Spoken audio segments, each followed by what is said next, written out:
Buenas noches, señoras, señores, estimados asistentes a este ciclo de conferencias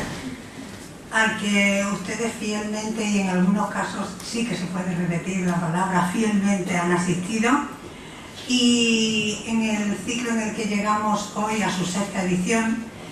y para el que yo les invito a las dos próximas conferencias, que serán como una semana de descanso, de impasse, como ustedes quieran,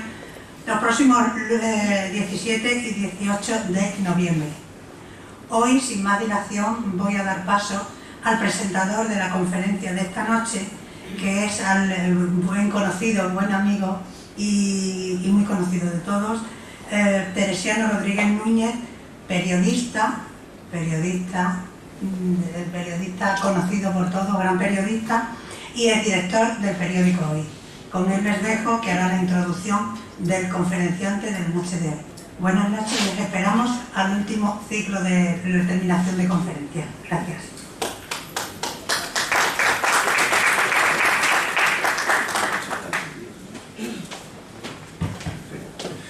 Buenas noches, muchas gracias por la presentación y esas palabras tan amables, un poquito exageradas, siempre en la amabilidad nos pasamos. Señora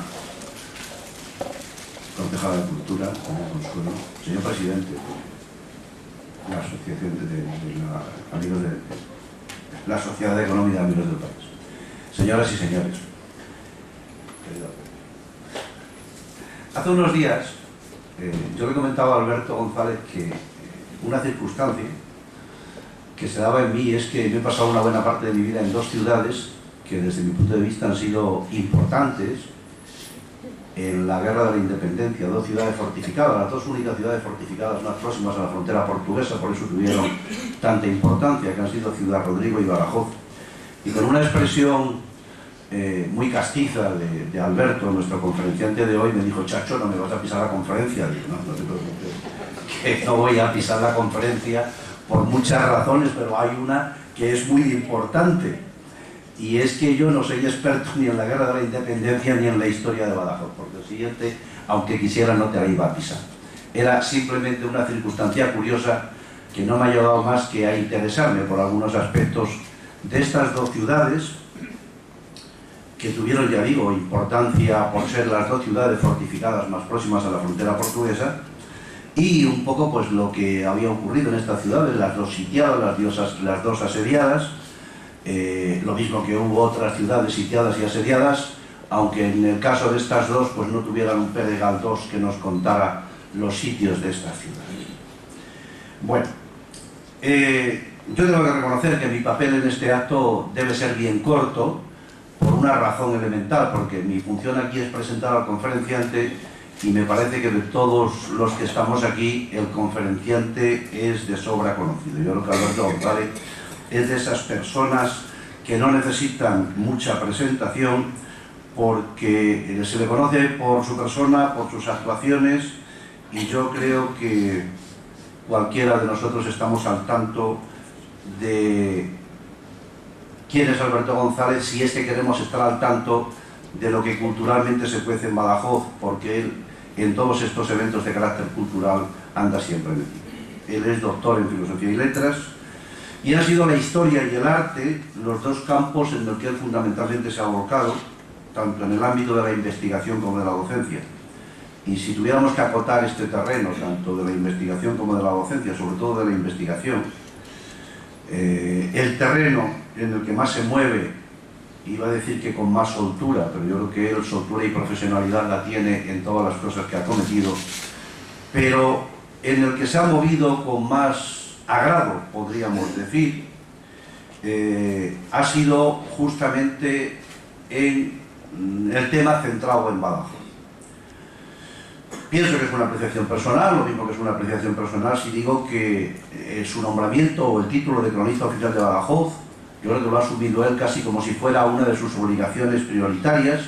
o como un reto de dedicar lo mejor de sí mismo a esta ciudad. Y por eso quizás se explique que ande siempre metido en todos los eventos culturales de Badajoz, tanto si se trata de actividades de la económica, de los amigos de Badajoz, del aula hoy y de las actividades culturales que promueve el propio ayuntamiento. De manera que en este ámbito pues es normal que sea súper conocido. O también que entre su producción, yo no voy ahora a leerles el listado de todas las obras que tienen publicadas y mucho más si no hablamos solamente de libros, sino de artículos de revistas, de conferencias, de artículos en prensa, de participaciones en congresos. Digo que de toda esta producción para mí destaca básicamente lo que se refiere a Badajoz. Lo mismo si se trata de estudiar y desentrañar la historia de los edificios o de las calles como de las personas que los poblaron. Están bien recientes algunas de sus publicaciones, por ejemplo las referidas a un personaje que tuvo mucho que ver en la Guerra de la Independencia y que fue precisamente con lo que se abrió este ciclo de conferencias, la figura de Manuel Godoy. Él se ha preocupado y ha sido de los defensores de la figura de Godoy frente a esa leyenda negra que se tejió en torno a él desde el punto de vista histórico y a todos los trapos sucios con los que se le cubrió, como si no hubiera hecho absolutamente nada de interés en la historia de este país. Aún está fresca la tinta de algunas de las publicaciones y él se ha movido en el ámbito de dos cosas que le han preocupado. Una, que Badajoz cumpliera el compromiso que había asumido con Godoy de erigirle un monumento, erigido está, y otra, el de que los restos de Godoy descansen como él quería en su bien amada tierra, según él dijo, y también eso está en trámite y esperemos que pronto se pueda cumplir. Perdón por este inciso, yo no vengo a hablar de Godoy, pero me parece que es justo decirlo porque es una actividad más que denota el interés y el esfuerzo que siempre ha hecho Alberto en las cosas que se refieren a Badajoz. Yo creo que dentro de esa producción, de la producción literaria de Alberto, literaria e histórica, habría que destacar, yo destacaría por lo menos su historia de Badajoz o su otra obra, Badajoz ayer, porque me parece que ya son referencia obligada para cualquiera que quiera aproximarse o profundizar en la historia de Badajoz. Dentro de esa historia sobresale como un hito memorable el papel jugado por la ciudad en la Guerra de la Independencia, un papel clave, como se apunta en el título de la conferencia que nos va a impartir Alberto. Badajoz, ciudad clave en la Guerra de la Independencia. Me refería antes al carácter de ciudad fortificada y ciudad fronteriza con Portugal que tiene Badajoz. Yo estoy seguro que cuando Alberto termine esta noche su conferencia comprenderemos la importancia de estas dos circunstancias y entenderemos mucho mejor las idas y venidas, tanto de los ejércitos napoleónicos como de las tropas inglesas, justamente en esta zona fronteriza con Portugal. Tema que lógicamente se encuadra perfectamente dentro de este, perdónenme que lo diga, creo que magnífico ciclo de conferencias dedicado al tema de la Guerra de la Independencia al cumplirse el segundo centenario de la misma. Y yo creo que es de esta manera tan válida como correcta y oportuna de aproximarnos a nuestra historia reciente como hay que hacer las cosas, de la mano de historiadores solventes, capaces de escudriñar el pasado, de ahondar en los hechos, de juzgar históricamente a quienes los protagonizaron, sin necesidad de dedicarnos a desenterrar muertos, ni de hacer juicios apoyados en algo confuso y casi contradictorio como eso de la memoria histórica. Porque la memoria, en su sentido primario, hace referencia a los recuerdos del sujeto. Y cuando ya han pasado muchos años, ya no se trata tanto de recordar como de conocer la historia. Una historia que creo yo corresponde investigar y establecer a los historiadores con el bagaje de conocimientos que son la herramienta para la investigación y desprovistos de prejuicios y de posicionamientos partidistas que nunca pueden llevarnos a la imparcialidad y a la verdad histórica, que es la que hay que buscar. Dejemos pues algunas batallas y volvamos a nuestra Guerra de la Independencia. Yo estoy seguro que Alberto nos va a contar hoy la historia real con el rigor del historiador, el papel clave que jugó Badajoz en la Guerra de la Independencia. Pero yo estoy igualmente seguro que será una historia apasionante, porque me parece que apasionante fue esta gesta, y porque yo estoy seguro que Alberto pondrá el apasionamiento que pone en las cosas de Badajoz sin perder por ello la independencia y la objetividad que hay que pedir y que hay que esperar del historiador. Fueron hechos, yo creo que en muchos casos, heroicos, y eso permite el apasionamiento de la heroicidad. Pero ya digo que saldremos de aquí sabiendo más cosas, conociendo más detalles, y estoy seguro que por mucho apasionamiento que le ponga, no perderá de vista ese reto que tiene el historiador de tratar de contar las cosas tal y como fueron. Por consiguiente, yo creo que bien merece que le prestemos atención por el interés que estoy seguro va a tener su conferencia. De manera que yo aquí termino y don Alberto, suya es la palabra.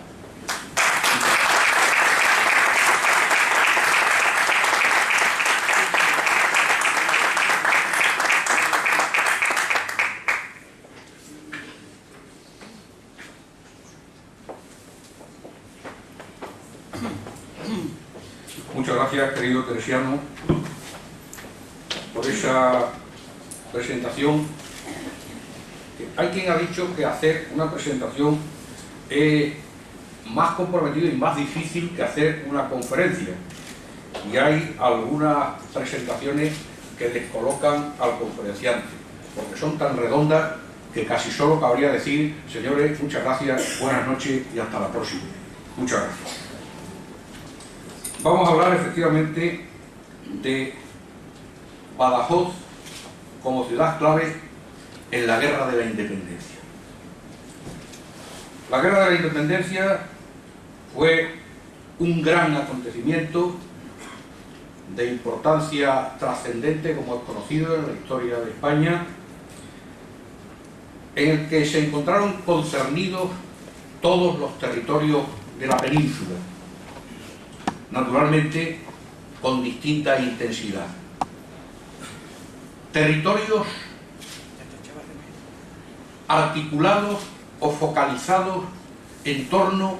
a una serie de núcleos que a su vez tuvieron una importancia más destacada que otros y que son los protagonistas principales de la gesta. Son no más de una docena. Tenemos, por ejemplo, La Coruña, punto de embarque para la llegada y la salida de tropas inglesas y francesas. Tenemos, por ejemplo, Madrid,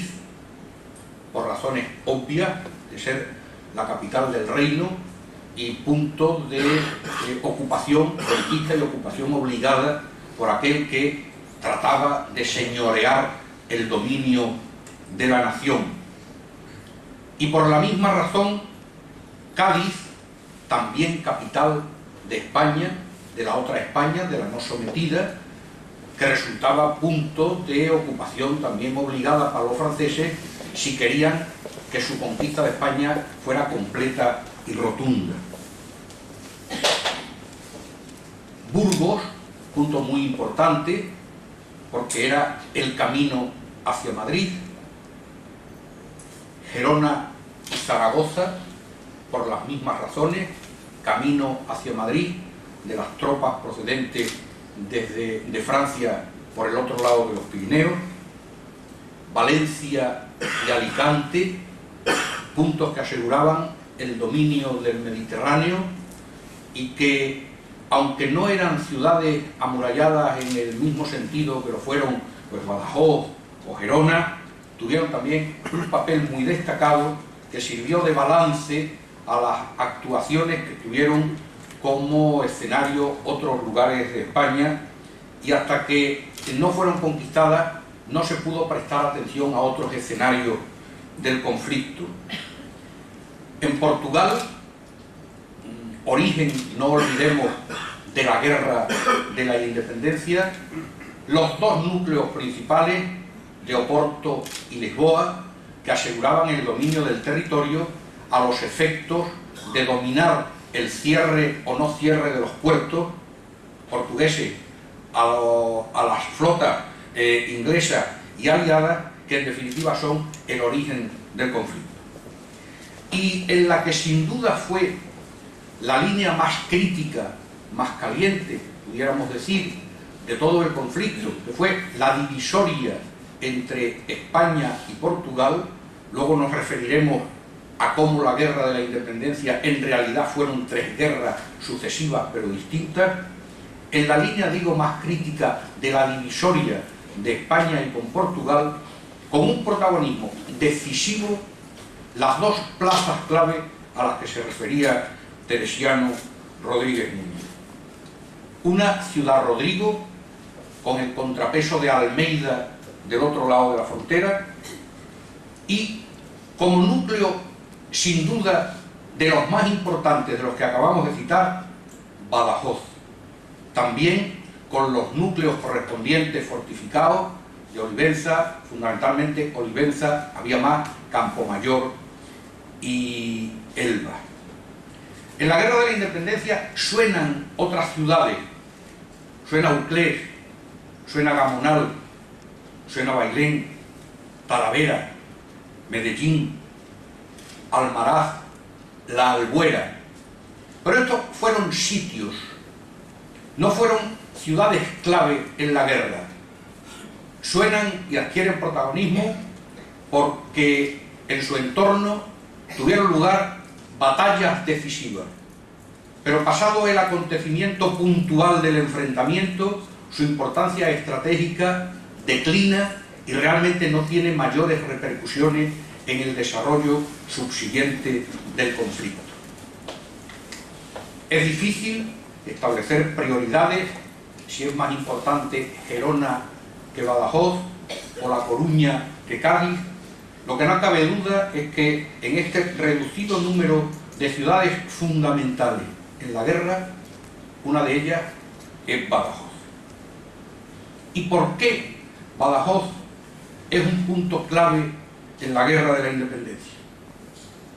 Pues por lo mismo que había sido un punto clave desde el momento mismo de su fundación en el año 875 por Immarwan, por su localización geoestratégica y por las connotaciones historiográficas que de tal situación se derivan. La importancia de Badajoz viene determinada fundamentalmente por la geografía, por el lugar en el que se encuentra. ¿Y dónde se encuentra Badajoz? Pues se encuentra exactamente en el punto que permite dominar el camino natural que obligadamente conduce la naturaleza entre el interior de la península y el Atlántico, entre Portugal y el interior de España. En unos momentos, todavía hoy, en que los desplazamientos pues, se encontraban con barreras orográficas que no siempre eran fáciles de trasponer. Aníbal llegó a Roma atravesando los Alpes, también Napoleón, pero lo lógico es que los grandes desplazamientos militares, comerciales, los desplazamientos de la Mesta, circularan por los caminos que naturalmente disponía la naturaleza. Y para ir del interior de la península, del interior de la meseta, al mar, a Lisboa, a la costa atlántica, en el sur de la península, Badajoz era punto obligado. Por eso se puso precisamente. Situación geoestratégica que resulta reforzada por una serie de elementos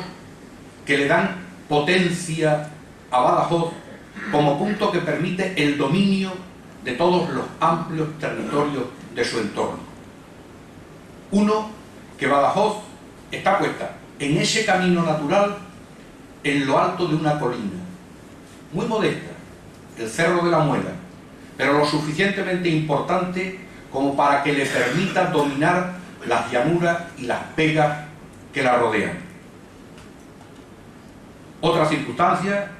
que le da gran importancia a Badajoz en lo que es el panorama bélico y estratégico de la antigüedad es la gran barrera que significa el río Guadiana.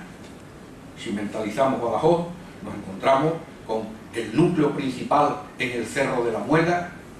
otro bastión de defensa muy importante asentado sobre el Cerro de San Cristóbal, por el medio, como gran barrera defensiva, el río Guadiana. Otro aspecto importante que adquiere su verdadera dimensión a partir del momento en que Portugal se consolida como una realidad política diferenciada de Castilla o de España, como queramos llamarlo según el tiempo, es la existencia del otro lado de la divisoria de otra acción importante que es Elvas, lo cual establece una tensión histórica que obliga a que cada ciudad, para asegurar su propia pervivencia y la pervivencia de los territorios a los que pertenecen, estén en permanente tensión de operatividad. Por eso, Badajoz, siempre a costa de un enorme esfuerzo, estuvo pendiente y dedicando la gran mayoría de sus posibilidades al mantenimiento de las fortificaciones. Unas fortificaciones que, si las analizamos comparándolas con el modelo teórico, siempre resultaron imperfectas, pero que siempre fueron suficientemente sólidas como para asegurar el mantenimiento de la ciudad. De tal manera que Badajoz es una ciudad clave en todo este amplio panorama, porque constituía la llave de todos los amplios territorios de la divisoria hispano-portuguesa desde Ciudad Rodrigo hasta Cádiz, lo que la hacía a la ciudad fortificada de Badajoz, por un lado, tapón frente a las incursiones procedentes de Portugal, que fueron muchas a lo largo de la historia, y por otra parte, base de partida de las incursiones de España en el sentido contrario, que también fueron bastantes a lo largo de la historia. De tal manera que desde el momento en que se funda, Badajoz es un bastión codiciosamente anhelado por todos aquellos que pretendían tener el dominio del suroeste de la península. Han sido más de 30 asaltos formales los padecidos por Badajoz desde el año 875. La mayoría conocidos, otros menos conocidos. Por referirnos a los más importantes, si tuviéramos tiempo haríamos una derivación para decir que importantes no solo para el propio Badajoz, sino para la historia de España e incluso para la historia de Europa, porque en más de una ocasión la primacía de las potencias a nivel europeo, que era tanto como decir a nivel universal, se jugó en Badajoz. Y citamos solo tres casos, en los siglos XVII, XVII, XVIII y XIX. En el XVII, la guerra de restauración de Portugal; en el XVIII, principio del XVIII, la guerra de sucesión al trono de España; en el XIX, la guerra de la independencia. Y aún hubo otro momento al que nos referiremos después, en que Badajoz, ya en nuestros días, jugó un papel decisivo, importantísimo en la historia de España. Esta importancia hace que Badajoz haya estado siempre en el punto de mira de muchas circunstancias geopolíticas. En tiempos de guerra, como elemento activo, sujeto de batallas, de confrontaciones, de sitios, de asaltos, de peleas, de problemas,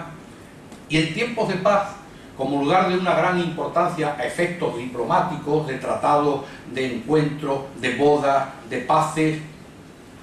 y también objeto de atención principal con vistas a la siempre latente posibilidad de un conflicto bélico, lo que hace que desde el siglo XVII sean muy numerosos los estudios para su defensa y para considerarlo base de ataque hacia la nación vecina, de la que Badajoz es objeto por parte tanto de Portugal como de España. Es decir, cada vez que sucede un acontecimiento bélico en Badajoz, hay una serie de estrategias, una serie de estudios previos, una serie de planes que, con vista a lo que se sabía seguro, han preparado o los portugueses o los españoles. Ello se traduce en una abundantísima y gozosa base de datos para los historiadores, que es una enorme cartografía, tanto en lo que se refiere a mapas como a lo que se refiere a planos de la ciudad. Son muchísimos, desde el siglo XVII, los planos que se hacen de Badajoz, demostrando que era una plaza importante. Si no hubiera tenido importancia, no hubiera sido objeto de tantos estudios. Y no menos numerosos que los planos,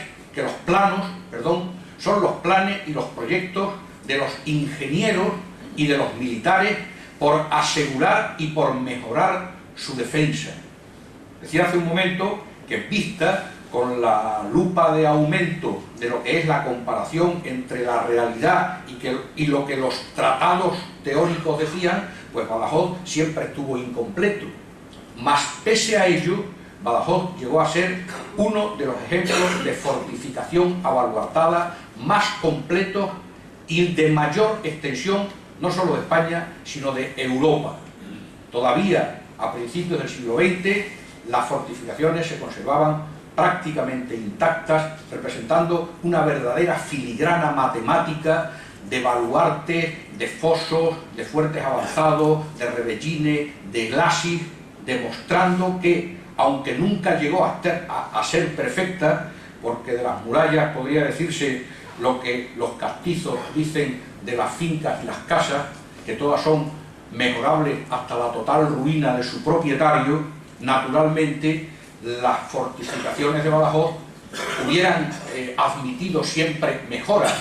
pero prueba de que no estaban tan mal como a veces se afirma es que fueron capaces de resistir 30 asaltos, 30 feroces asaltos y asegurar el mantenimiento de la ciudad. Otro aspecto que pone de manifiesto la importancia de Badajoz, en este caso concreto, en la Guerra de la Independencia, son las previsiones que en los últimos 10, 15, 20 años inmediatamente anteriores se presta a Badajoz por parte de lo que hoy llamaríamos el Estado Central. Es decir, el ejército insiste en hacer planes de defensa y planes de ataque, algunos de los cuales son llevados a la práctica, por ejemplo, en la pequeña guerra de 1761-1762, en la Guerra de las Naranjas en 1801, y todas las previsiones militares que se habían tomado de cara, digo, a ese conflicto que siempre estaba latente y que se sabía que antes o después acabaría por producirse, en Badajoz se dan una vez más como hecho cierto. Y de cara a esa importancia, en estos 15 o 20 años, desde Madrid se atiende a Badajoz. Se dan importantes cantidades de dinero. El otro día lo decía la profesora Cruz Villalón, que al final no se aplican por completo a las murallas porque había otras urgencias, pero se da dinero. Desde la ciudad, desde la provincia de Extremadura como ámbito un poco más amplio, se pide dinero también a la provincia y se pide la colaboración de gente que vienen a terraplenar los glacis, a reforzar las murallas. Y Godoy, nuestro paisano, citado también porque resulta de inevitable cita por parte de Teresiano Rodríguez Núñez, que por una parte en el fondo era militar y por otra parte, parece obvio pero es importante, era de Badajoz y conocía la importancia que Badajoz representaba en relación con un posible conflicto de Portugal, desde bastante antes, él lo explicita muy bien en sus memorias, refuerza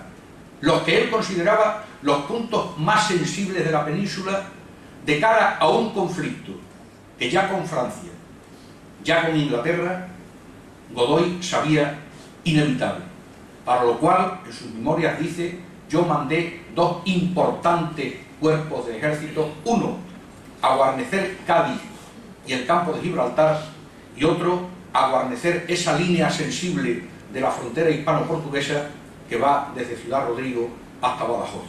De tal manera que cuando estalla la Guerra de la Independencia, Badajoz estaba razonablemente bien dotada de todo tipo de pertrechos para hacer frente a un largo asedio, porque Godoy se había preocupado de que hubiera ingentes cantidades de pólvora. En Badajoz llegaron a haber más de 200 cañones, lo que le permitió en algún momento crítico repasar parte de la artillería a Ciudad Rodrigo sin merma de su propia defensa. El general Lamarck, que habla de lo que se tomó por parte de los franceses cuando ocupan Badajoz tras la defección del general Imaz, pues habla de que se capturaron 170 cañones de distintos calibres, que para la época son muchos cañones. Es decir, otra prueba de que Badajoz era una ciudad importante es que Godoy tuvo la previsión de preparar lo que él intuía como seguro, mandando incluso reforzar su guarnición, de tal manera que entre la guarnición regular que había y la que había acudido posteriormente a raíz de las proclamas y de las llamadas que se hacen por parte del conde de Torres del Fresno y de los distintos capitanes generales que van accediendo a la región, cuando los franceses ponen el cerco serio primero en 1811, dentro de la ciudad había casi tantos soldados defendiéndola como fuera atacando, redondeando unos 10.000 en cada bando. Y otro aspecto muy importante que abona la importancia de Badajoz como punto clave en la Guerra de la Independencia, generalmente poco citado, pero de una enorme significación, es la estancia de Wellington en Badajoz durante 4 meses. Este es un dato poco conocido y menos citado. ¿Qué importancia puede tener que Wellington radicara 4 meses en Badajoz? Pues una enorme importancia, porque el sistema operativo de Wellington era el de hacer una vida itinerante de campamentos. Wellington no se asentó nunca de fijo en ningún sitio, no tuvo un cuartel general, sino que iba en vanguardia de sus tropas porque le gustaba, eso fue parte del secreto de su triunfo, le gustaba reconocer personalmente el terreno, que utilizó con una extraordinaria astucia militar, porque en unas ocasiones ocultaba a las tropas a la vista de los franceses, en otras ocasiones estudiaba los vados, conocía los puentes, y esto lo podía hacer porque no estaba de fijo en ningún sitio, sino que iba itinerante. Estuvo en muy pocos sitios de fijo. Sin embargo, en Badajoz estuvo 4 meses. Solo en un sitio estuvo Wellington más tiempo que en Badajoz de fijo, también en un sitio crítico y muy caliente a efectos de sus planes, que fue una pequeña aldea portuguesa, la aldea de Freneda o de Freineda, donde estuvo preparando los ataques y los asaltos que finalmente culminaron en la ocupación de Ciudad Rodrigo, que era paso previo imprescindible para la ocupación de Badajoz. Por citarnos, por referirnos un poco más a la formalización de lo escrito, podemos decir que el pormenor de los 3 grandes cercos, o 4, según los autores, hay quien considera 3, hay quien considera que el segundo y el tercero fueron el mismo o fueron distintos. Digo que el pormenor de los 3 grandes cercos a Badajoz durante la Guerra de la Independencia resulta sobradamente conocido, por lo que no es caso de entrar aquí en su detalle, aunque hagan referencia naturalmente a la importancia crucial que tuvo Badajoz en el conflicto. Lo que no puede obviarse es otro detalle, generalmente no muy insistido, pero que a mí me parece que es importante. Y es que, si estamos diciendo que Badajoz fue una ciudad clave y decisiva en la Guerra de la Independencia, que genéricamente colocamos en su inicio en 1808, ¿cómo es que solo en 1811, es decir, 3 años después, Badajoz adquiera un protagonismo decisivo en el conflicto, porque entre 1808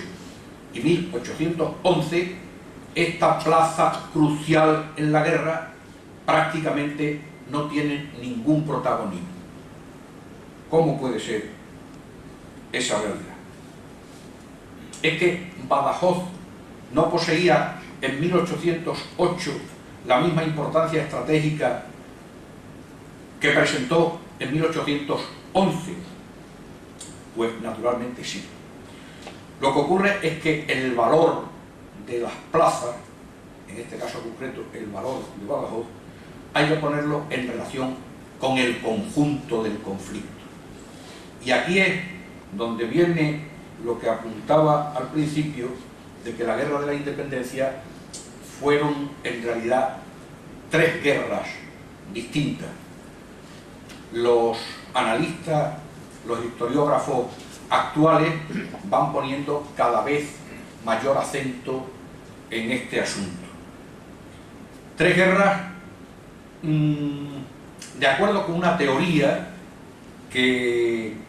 se viene atribuyendo, porque es quien con más intensidad la ha desarrollado últimamente, que es el general Alonso Baquer, pero que en realidad tiene antecedentes en algunos apuntes realizados ya, por ejemplo, por Pablo de Azcárate en los años 40, o incluso, aunque de una manera más desvaída, por el propio Gómez Arteche. Y es que la guerra de la independencia, que nosotros conocemos globalmente, fueron tres guerras. Una primera, que tiene su protagonismo principal en 1809 y principios de 1810, que es el enfrentamiento en Portugal, que es donde desembarcan en aquellas circunstancias tan tumultuosas y tan confusas los ingleses, primero al mando de distintos generales que acaban peleándose entre ellos, y que vuelven en 1809 un ejército más preparado al mando ya de Wellington, con la misión exclusiva de defender Portugal para mantener sus puertos abiertos frente al bloqueo continental que pretendía Napoleón, y que es el casus belli que toma como pretexto. Podía haber tomado otro, pero en realidad lo que se toma como pretexto es la exigencia de Napoleón de que se cierren los puertos al tráfico marítimo y la negativa de Inglaterra de aceptar el cierre de la que era la última puerta que quedaba abierta al comercio en Europa, porque realmente Napoleón había conseguido que el cerco continental cerrara por completo el tráfico, con los problemas económicos que esto significaba. Bien, la primera fase pues de la guerra de la que nosotros llamamos la guerra de la independencia es la que estos analistas y estos historiadores llaman la guerra de Portugal, con los tremendos episodios de Oporto y con otros episodios también muy pintorescos, cuyo detalle no podemos detenernos, como es el conocido Tratado de Sintra, por el que los ingleses, después de derrotar a los franceses, pues los repatrian en sus propios barcos, permitiéndoles que se llevaran todos los objetos y las riquezas que habían expoliado, lo cual hace que cuando en España se tenga conocimiento de que el que viene como jefe en el segundo viaje, en la tercera expedición realmente inglesa, el que viene al mando es Wellington, pues no es motivo de complacencia, porque en aquel asunto de las repatriaciones de los franceses se habían encontrado concernidos con graves perjuicios también algunos importantes generales españoles y gran número de las tropas españolas que primero habían sido desplazadas a Portugal para ayudar a los franceses. Una segunda guerra que empieza se desarrolla fundamentalmente a lo largo de 1910, que es cuando Wellington pasa de Portugal a España, viendo que la defensa de Portugal no puede mantenerse si no se asegura también la retaguardia de España. Y ahí es donde empiezan a adquirir importancia los dos grandes focos que aseguraban la frontera de Ciudad Rodrigo y de Badajoz. De tal manera que en 1910, Badajoz, finales de 1809, principios de 1910, Badajoz empieza a adquirir importancia. Porque Wellington entra en España por el norte de la provincia de Cáceres en el otoño de 1809. Y después de un itinerario que conocemos perfectamente y que se jalona con estancias de 2 o 3 días en diferentes sitios, recala en Mérida, donde pasa 9 días, y de Mérida se viene a Badajoz, estamos hablando otoño de 1809, consciente de que Badajoz es una plaza fuerte, fundamental para el desarrollo de sus planes. Y Wellington está desde el mes de septiembre, exactamente desde el 9 de septiembre hasta el 24 de diciembre, el día de Navidad de 1809, en que después de una tormentosa relación con las autoridades españolas decide el propio día de Nochebuena marcharse. Pero está 4 meses en Badajoz. 4 meses durante los cuales los franceses lanzan ya 2 primeros ataques contra Badajoz. Marmont, Massena lanzan 2 primeros ataques que son rechazados por el Marqués de la Romana, por Juan de Nestrosa, los 2 con la ayuda, capitanes generales, los 2 con ayuda de Wellington. Suceden una serie de episodios muy pintorescos en los que una vez más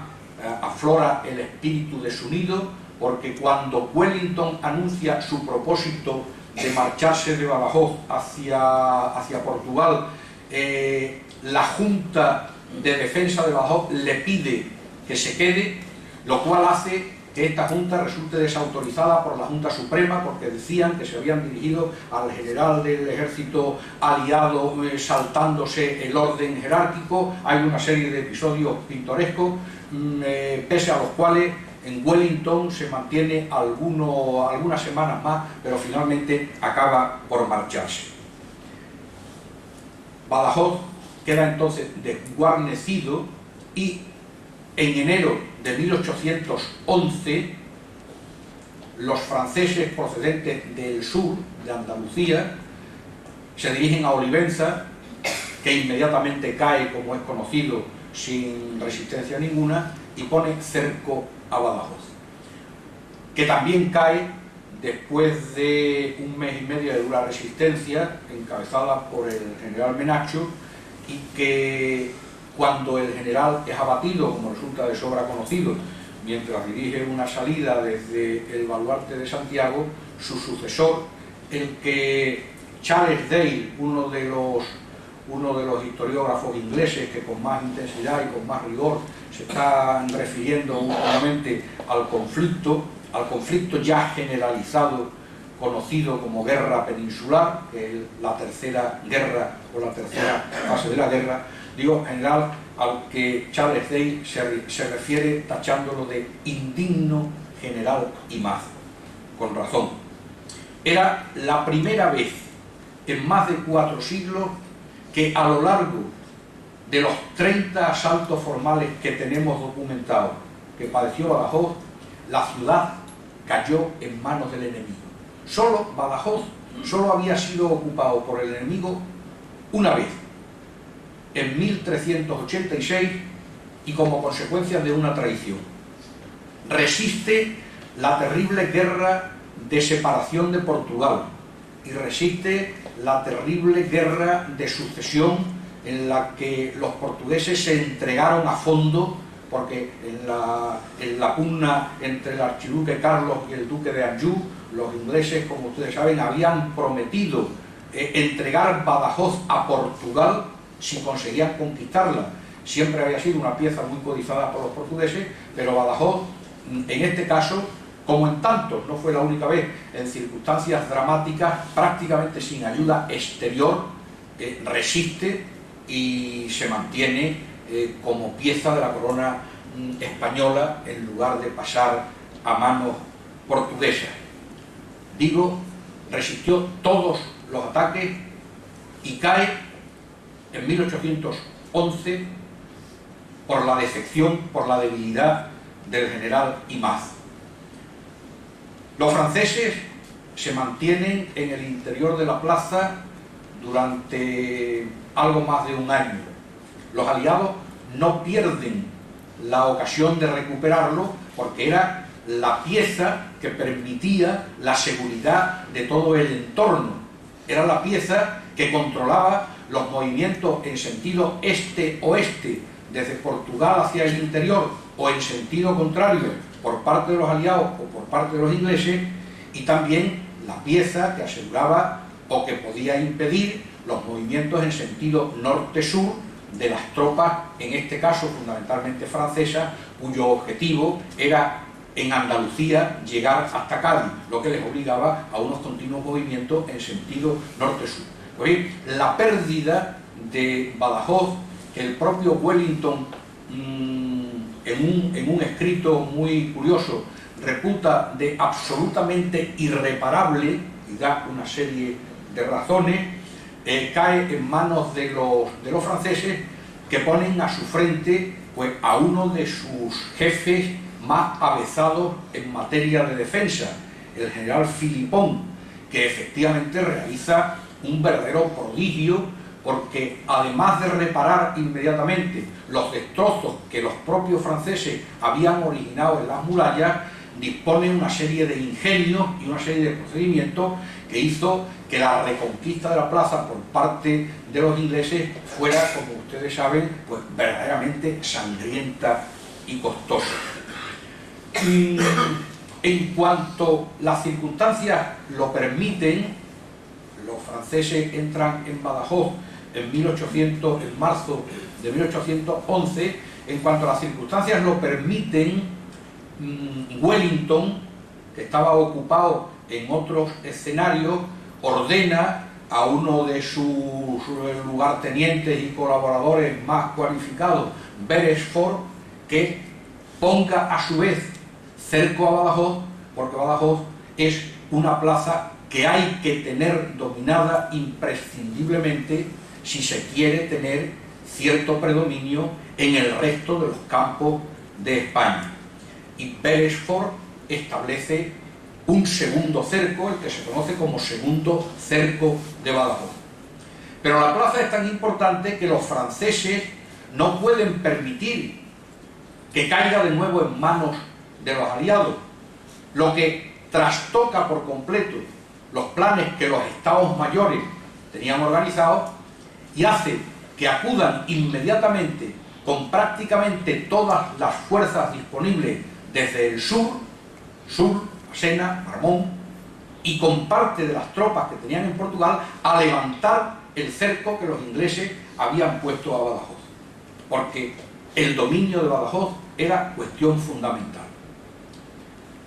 Cuando Wellington y los aliados tienen conocimiento de que los franceses, con sus principales tropas subiendo desde Andalucía, apoyados por otras que le llegan desde Portugal, se dirigen hacia Badajoz para levantar el cerco de Beresford, lo que hacen los aliados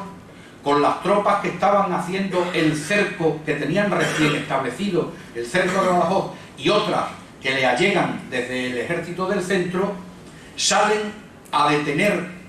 a los franceses a las afueras de Badajoz. Y se produce la que es sin duda una de las batallas más importantes de la Guerra de la Independencia, que es la batalla de la Albuera. Una batalla que los dos ejércitos ganan o los dos ejércitos pierden, porque después de un enfrentamiento terrible, en mayo de 1811, cada ejército se retira a sus bases de partida y se queda en expectativa un par de días o tres, hasta que finalmente los franceses regresan a Andalucía y Beresford y Wellington, que ya ha llegado, aunque tarde, vuelven a retirarse de aquellos lugares de los que habían partido. Y los dos ejércitos diciendo que han ganado la batalla porque cada uno dice en su respaldo que ha conseguido el objetivo que se había propuesto. Los franceses han conseguido efectivamente el objetivo de levantar el cerco de Badajoz e impedir que vuelvan a ocuparlo los aliados. Y los aliados dicen que han conseguido sus objetivos porque al obligar a los franceses a desplazarse desde sus bases de Andalucía y de Portugal, han trastocado por completo los planes de conquista que tenían en lo que se refiere a Andalucía, fundamentalmente para conquistar